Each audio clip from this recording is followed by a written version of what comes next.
না, অবশ্যই দেখেন আমার কাছে মনে হয় যে ন্যাশনাল টিমের যে সাইডটা আছে অবশ্যই বেস্ট টিম এবং আমার কাছে মনে হয় যে ভালো বলার আছে সবকিছু সব দিক থেকে ওয়েল ব্যালেন্স। তো অবশ্যই আমার কাছে মনে হয় যে ভালো একটা ম্যাচ হয়েছে এবং যেহেতু সামনে আরও ম্যাচ আছে অবশ্যই চেষ্টা করবো যাতে আমরা টিম হিসেবে ভালো খেলতে পারি। ওকে, ডক্টর সোহান, আপনি যে উপরে ব্যাট করেন তখন কিছু ভালো ব্যাটিং করেছেন, আসলে দারুণ ব্যাটিং করেছেন, রান করেছেন, তো উপরে ব্যাটিং করার সুযোগটা পান, তাহলে নিজেকে মেলে ধরার জন্য আপনি ওই সুযোগটা না, অবশ্যই দেখেন যেটা বললাম যে আমি যদি ওই সুযোগটা নিজেরে দিতে পারি, একটু সময় নিতে পারি, তাহলে হয়তো ইনিংসটা গুছানোর অপরচুনিটি বেশি থাকে। অ্যাট দ্য সেম টাইম যখন অল্প সময়ের জন্য ব্যাটিং করি ওই সময় যে ব্যাটসম্যানই থাকুক না কেন আমার কাছে মনে হয় যে জিনিসটা একটু ডিফিকাল্ট হয়।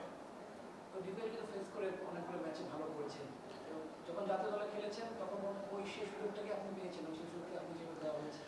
না, অবশ্যই দেখেন এটা আসলে আমার হাতে না। আমার কাছে মনে হয় যে যখন ঘরোয়া লিগে বা এরকম সুযোগ আসে, ওই সুযোগটা উপরে ব্যাটিং করার সুযোগ পেলে বা একটু লম্বা সময় ধরে ব্যাটিং করার সুযোগ পেলে অবশ্যই ওই সুযোগটা নেওয়ার চেষ্টা করি।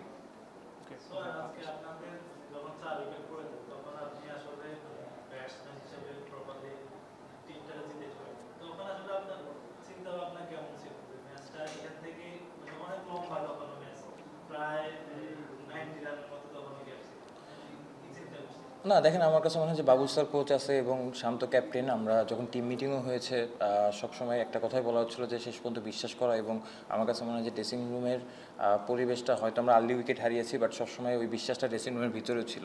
তো যখন ড্রেসিং রুমের পরিবেশটা ভালো থাকবে বা ভিতর থেকে আপনার এই জিনিসটা একজন আরেকজনের এই বিশ্বাসটা থাকবে, আমার কাছে মনে হয় ওইটার ইফেক্ট 90% মাঠের উপরে ওইটার ইফেক্ট পড়ে। ভাই, দুইটা প্রশ্ন। প্রথম প্রশ্ন হচ্ছে, এই ইনিংসটা তো আপনার খেলার কথা ছিল ওয়ার্ল্ড কাপ, ওয়ার্ল্ড কাপটা খেলা হচ্ছে না, একটু হতাশার জায়গা নিশ্চয়ই আছে। না, অবশ্যই দেখেন ওয়ার্ল্ড কাপ প্রতিটা প্লেয়ারের জন্য অনেক important but at the same time আমার কাছে মনে হয় যে এখন যেটাই সুযোগ পেয়েছি ওইটাই আসলে আমাদের কাজ তো আসলে মাঠে খেলা, এখন এখানে খেলতেছে। অবশ্যই ওয়ার্ল্ড কাপের সাথে তো এটা মিলবে না but at the same time একটা সুযোগ পেয়েছি খেলার। আরেকটা প্রশ্ন, আপনি ন্যাশনাল টিমের স্কোয়াডে ছিলেন, ওয়ার্ল্ড কাপ স্কোয়াডে। এই যে টিমগুলো করা হয়েছে, ধূমকেতুটা ন্যাশনাল টিমের স্কোয়াডটাই রাখা হয়েছে, শুধু আপনি এবং সাইফুদ্দিনই হচ্ছে এই টিমে আছেন, আপনিই তাদেরকে হারিয়ে দিলেন, একটু ব্যাপারটা কিভাবে ছিলেন? না, অবশ্যই দেখেন আমি একা হারিনি। আমি সবসময় বলি ক্রিকেট একটা টিম গেম। আমার কাছে মনে হয় যে প্রতিটা প্লেয়ার আমরা যারা ছিল সবারই কিছু না কিছু এফোর্ট ছিল এবং ছোট ছোট কন্ট্রিবিউশনে কিন্তু একটা টিম জিতে। অবশ্যই আমার কাছে মনে হয় যে এটা টিম হিসেবে আমরা জিতেছি। ওকে ভাই, লাস্ট কোয়েশ্চেন।